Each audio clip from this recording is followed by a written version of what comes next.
7 Compelling Reasons Why Not to Get Married, and 1 for Divorce. By F. Guzzardi. So, I have a confession to make. I am not getting married. Yep, you read that right. I am choosing to remain happily single for the foreseeable future. Now, before you start planning my intervention, or sending me links to dating apps, let me explain my reasoning in a light-hearted and humorous way. First off, I have seen my fair share of wedding dramas. From bridezillas throwing tantrums over napkin colors to groomsmen getting too rowdy at the open bar, weddings can be a breeding ground for chaos. I don't have the energy or patience to deal with all that drama. I prefer a drama-free life filled with peace and the occasional Netflix binge. Secondly, have you seen the price tag on weddings these days? It's enough to make even the most financially savvy person break out in a cold sweat. I would much rather spend that money on experiences, travel, or a really nice pair of shoes, because let's be real, shoes will never disappoint you. And let's talk about the whole happily ever after myth. Don't get me wrong, I love a good fairy tale as much as the next person. But I also know that real life is not always sunshine and rainbows. I would rather focus on building a strong, fulfilling life for myself than pinning all my hopes on finding my one true love to complete me. Plus, have you ever tried to plan a wedding guest list?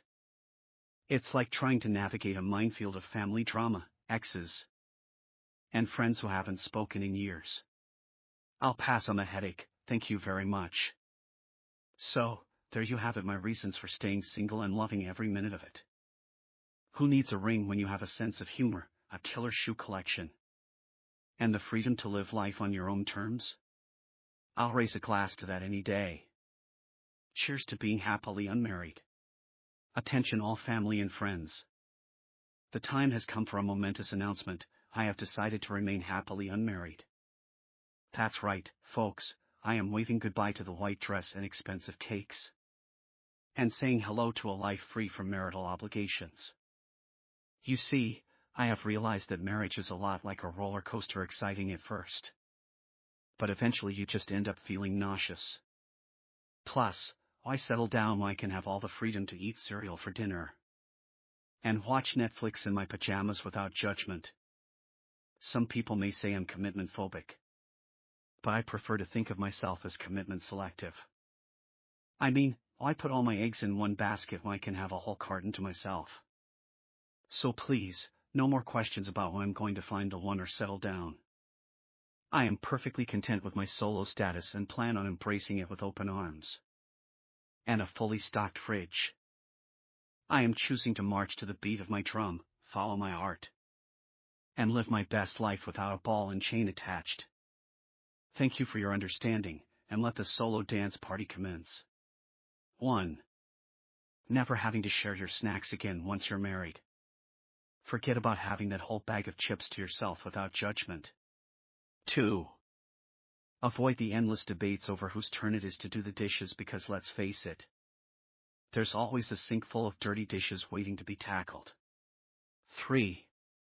Keeping control of the TV remote. Do you want to spend the rest of your life watching your partner's favorite show just to keep the peace? 4. Missing out on awkward in-law encounters because family gatherings are already stressful enough, without adding another set of relatives to the mix. 5. Embracing your inner neat freak without criticism. Say goodbye to passive-aggressive comments about your clothes strewn all over the floor. 6. Enjoying uninterrupted sleep. No more elbows in the ribs or snoring keeping you up all night. Bliss. 7. Maintaining your independence. Say no to joint bank accounts, shared calendars, and constant compromising on every decision. And if you decide to tie the knot against all odds, don't worry, divorce can still be an option. Just tell the judge the irreconcilable difference is that your partner insists on putting pineapple on pizza while you vehemently oppose it. Trust us, it's a valid reason in the court of marital law.